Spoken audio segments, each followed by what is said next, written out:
Bienvenue sur Africa 24 dans cette nouvelle édition du QG Week-end. Voici les titres de l'actualité. Coup d'envoi de la campagne électorale en vue des élections locales et législatives au Congo. Parmi les formations politiques en lice figure notamment l'Union des démocrates humanistes UKI. Le parti d'opposition a présenté 32 candidats. Focus sur le développement de l'économie bleue à Madagascar, un secteur source de profit pour les autorités qui peuvent en tirer parti pour favoriser la relance économique post-Covid. Et puis la légitimité de Samuel Eto'o contestée à la tête de la Fédération camerounaise de football. Les détracteurs de l'ancien capitaine des Lions indomptables évoquent sa condamnation pour fraude fiscale en Espagne. Les détails à suivre dans ce journal. Mais tout d'abord, le bilan de la visite officielle du président du Niger, Mohamed Bazoum en Côte d'Ivoire. Le chef de l'État a atterri à Abidjan ce 23 juin pour un déplacement de 48 heures. Au cours de son séjour, une rencontre avec son homologue ivoirien Alassane Ouattara. Des échanges axés notamment sur le renforcement de la relation bilatérale entre les deux États. Conclusion de ce séjour, les deux parties ont scellé divers accords dans le domaine de la sécurité notamment, mais aussi des hydrocarbures ou encore de la formation professionnelle. Plus que quelques semaines avant la tenue des élections législatives et locales au Congo, un scrutin prévu en juillet prochain et pour lequel l'Union des démocrates humanistes UKI a présenté 32 candidats. Fragilisé par des divisions internes depuis la mort de son leader, Guy Brice Parfait Colélas, le parti d'opposition devra notamment faire le poids face à l'Union panafricaine pour la démocratie. Reportage de notre correspondant d'Eva Pandou. Le parti d'opposition Union des démocraties humanistes, UKI, a présenté 32 candidats aux élections législatives et 405 au local ce jeudi 23 juin 2022 à son siège situé à Bakongo dans le 2e arrondissement de Brazzaville. Le parti compte sur sa popularité afin d'obtenir à l'issue des 2 tours du vote le plus grand nombre d'élus. Nous avons présenté donc des candidats au niveau des législatives, mais aussi au niveau des élections locales. Ça veut dire que si nous avons suffisamment d'élus au niveau des locales, par exemple, cela nous permettrait d'avoir des sénateurs. Donc si on a beaucoup de députés, beaucoup de sénateurs, ça nous permettrait de peser dans la vie politique au niveau de ces institutions. L'UDH UKI garde encore la douleur de la disparition de son fondateur, Guy Brice Parfait Colélas, décédé en mars 2021, érigé au titre d'autorité morale du parti. En face, l'Union panafricaine pour la démocratie sociale, le parti du chef de file de l'opposition, a présenté 45 candidats aux législatives. Il représente actuellement la 2e force politique à l'Assemblée nationale derrière le parti au pouvoir. Afin d'infléchir cette réalité, les dirigeants du parti UDH UKI invitent leurs sympathisants au vote utile. À l'endroit des militants, évidemment, c'est de leur demander d'aller voter massivement pour UKI. Il faut voter utile. Ça ne sert à rien de disperser ses voix en votant ceux qui ne peuvent pas incarner le changement. Aujourd'hui, UDH UKI incarne le changement, donc il faut voter massivement pour UDH UKI. La campagne électorale a débuté officiellement le vendredi 24 juin 2022 sur toute l'étendue du territoire congolais. Notons que pour le premier tour, la force publique votera le 4 juillet 2022 avant de laisser place au vote civil qui aura lieu le 10 juillet 2022. La relance économique post-Covid, un défi sur lequel planche le gouvernement à Madagascar. Pour ce faire, la grande île peut compter sur son économie bleue, un secteur synonyme de développement économique durable. Comment les autorités peuvent-elles exploiter son potentiel? Élément de réponse dans ce sujet de Samantha Sabero Sabobonga. Si la pandémie de Covid-19 a freiné la croissance économique à Madagascar au cours de ces dernières années, les perspectives sont favorables à un retour à la croissance du PIB réel avec des projections de 4,5% en 2022. La grande île peut notamment miser sur son économie bleue qui constitue une grande source d'emploi, de revenus et de devises pour sa population. Grâce à sa position géographique, cet État insulaire qui a un gros potentiel peut miser sur l'industrialisation de l'économie maritime pour accroître ses revenus. L'industrialisation du secteur de l'économie maritime malgache ne suffirait pas à booster l'économie ou bien à repartir sur des bases solides sans une cohérence des politiques, sans une cohérence des structures d'industrialisation et sans une véritable intégration des politiques économiques.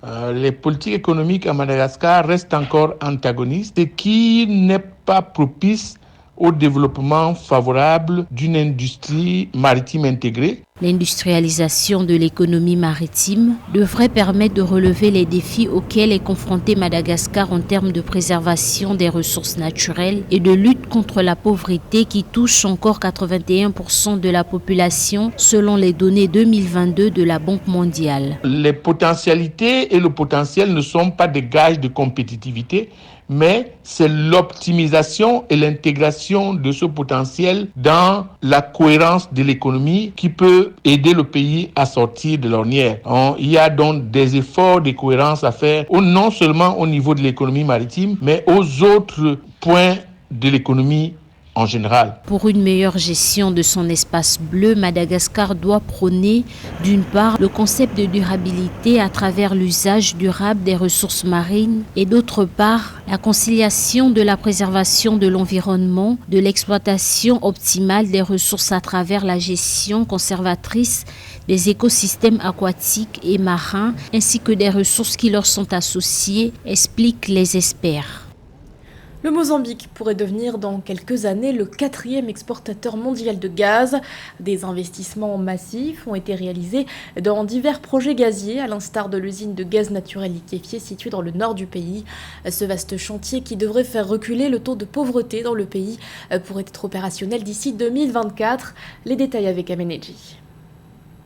Le Mozambique devrait devenir un exportateur de gaz naturel liquéfié dans quelques années. Le pays affiche des perspectives de croissance prometteuses portées par l'exploitation de cette ressource qui devrait faire reculer la pauvreté de 60,3% entre 2022 et 2023 selon la Banque africaine de développement. En ce sens, il est prévu d'ici 2024 l'opérationnalisation du projet gazier Mozambique LNG avec une première phase chiffrée à 20 milliards de dollars sur un investissement de 130 milliards prévu. L'exportation du gaz naturel sous sa forme liquide, dite gaz naturel liquéfié, permet d'expédier de plus grands volumes de production, ce qui équivaut à de plus grands gains financiers et à plus de rentabilité comparé à l'expédition par gazoduc. Cet afflux financier participera forcément à une nette amélioration des conditions de vie des populations en termes de possibilités d'emploi nouveaux et aussi en termes de bénéfices économiques pour tous.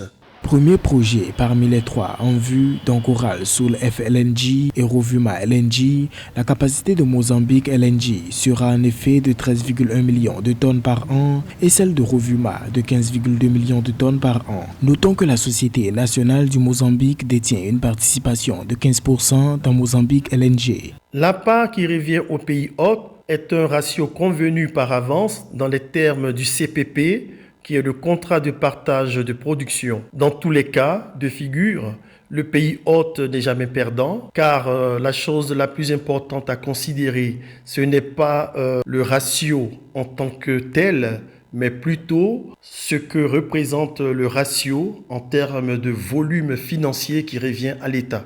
Démarrée en 2010, la marche vers le gaz mozambicain a été perturbée par les offensives d'alors concernant l'attaque de la ville de Palma. Les acteurs de la filière gaz, en attendant l'amélioration de la situation sécuritaire du pays, dévoilent leurs ambitions pour les 9e réserves mondiales de gaz, soit 6% du gaz naturel liquéfié mondial à produire d'ici 2027.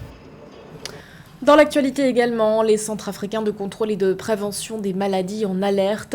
L'Agence de santé publique de l'Union africaine affirme que le nombre de cas de variole du singe est en hausse sur le continent. Une information dévoilée ce 23 juin par Ahmed Ogwell, le directeur par intérim d'Africa CDC. Dans les détails, la même source précise par ailleurs que depuis le début de l'année 2022, plus de 1600 cas ont été recensés, dont 1571 cas suspects et 71 cas cas confirmés. À ces chiffres s'ajoutent également 73 décès. Notons que parmi les pays africains touchés par cette épidémie, c'est la République démocratique du Congo qui compte le plus grand nombre de cas. Bonne nouvelle pour la Guinée équatoriale, le programme national de lutte contre la trypanosomiase humaine africaine mis en place par le ministère de la Santé a porté ses fruits. D'après l'Organisation mondiale de la santé, le pays a atteint le seuil fixé pour valider l'élimination de la maladie du sommeil en tant que problème de santé publique. Les explications de Joël Ballot.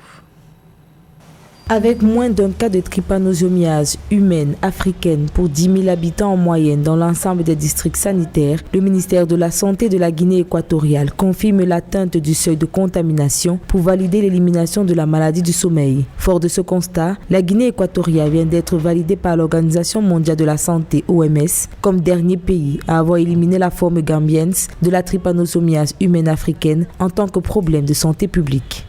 Pour éliminer cette maladie, il a fallu d'abord premièrement une première phase, celle d'un projet appelé Trypano de 2016 en 2019 qui avait pour objectif d'éliminer la trypanosomiase humaine africaine à trypanosomia brucei-gambienne comme problème de santé publique.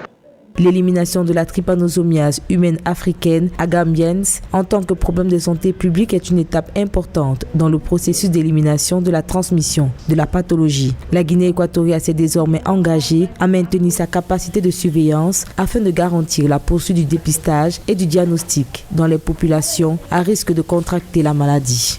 Il y a d'abord ce qu'on appelle les activités médicales, celles du diagnostic et du traitement, qui sont mises en œuvre simultanément avec les activités de lutte anti-tchétché dans les foyers actifs de la maladie, tout en tenant compte de possibles réservoirs animaux.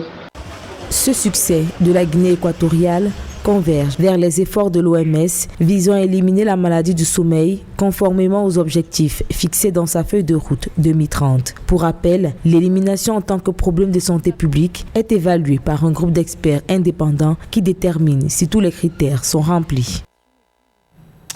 Au Cameroun, le président de la FECAFOOT, Samuel Eto'o, se retrouve en zone de turbulence. Une plainte a été déposée à son encontre auprès du TAS, le tribunal arbitral du sport, pour contester son mandat. En cause, sa condamnation pour fraude fiscale par la justice espagnole. On fait le point avec José Douglas. Alors qu'un processus de paix entre les belligérants était en cours et le verdict dans l'affaire de la FECAFOOT sera rendu le 30 juin par le TAS, tribunal arbitral du sport, Samuel Eto'o reste toujours à ce jour président de la Fédération camerounaise de football. L'élection de Samuel Eto'o a donné un certain vent d'espoir parce que tous ceux qui ont été à la fédération avant lui, on estime que c'était des gens qui étaient certes des acteurs du football, mais qui n'avaient pas la légitimité que Samuel Eto'o a. Mais voilà, par l'intermédiaire de Maître Bala Hongolo, le tribunal arbitral du sport a été une nouvelle fois saisi et cette fois les contestataires de l'Assemblée générale de la FECAFOOT de 2009 s'attaquent au mandat de Samuel Eto'o suite à sa condamnation à 22 mois de prison pour des faits reconnus de fraude fiscale en Espagne. Il faut dire que ça fait déjà près de 20 ans, une dizaine d'années, que ce problème, il y a une instabilité chronique à la Fédération camerounaise de football qui a toujours été due à l'ingéniosité des Camerounais parce que les Camerounais ont su lire les failles qu'il y a dans les textes, même dans les manquements des dispositifs de la FIFA. L'article 36 des statuts de la Fédération stipule que tout candidat au poste de membre du comité exécutif de la FECAFOOT doit remplir les conditions suivantes d'éligibilité. Être citoyen camerounais jouissant de ses droits civiques, être âgé de 21 ans au moins et 70 ans plus, n'avoir pas été condamné à une peine définitive privative de liberté sans sursis supérieur à 3 mois, n'avoir pas été condamné à une peine définitive privative de liberté assortie de sursis simple ou avec probation supérieure à 6 mois. Alors, Eto'o, aujourd'hui président, s'est rendu compte de la difficulté de gérer les hommes. Parce que chacun a ses sensibilités, chacun a ses ambitions, chacun a ses rancœurs. La requête transmise au TAS fait référence au point C de cet article 36 qui estime en effet que le président de la Fédération camerounaise de football a plaidé coupable de fraude fiscale et a conclu un accord avec le parquet espagnol afin d'éviter d'effectuer une peine de prison. Ce journal a été réalisé par l'ensemble de la rédaction. Merci de votre fidélité. L'actualité continue sur Africa 24.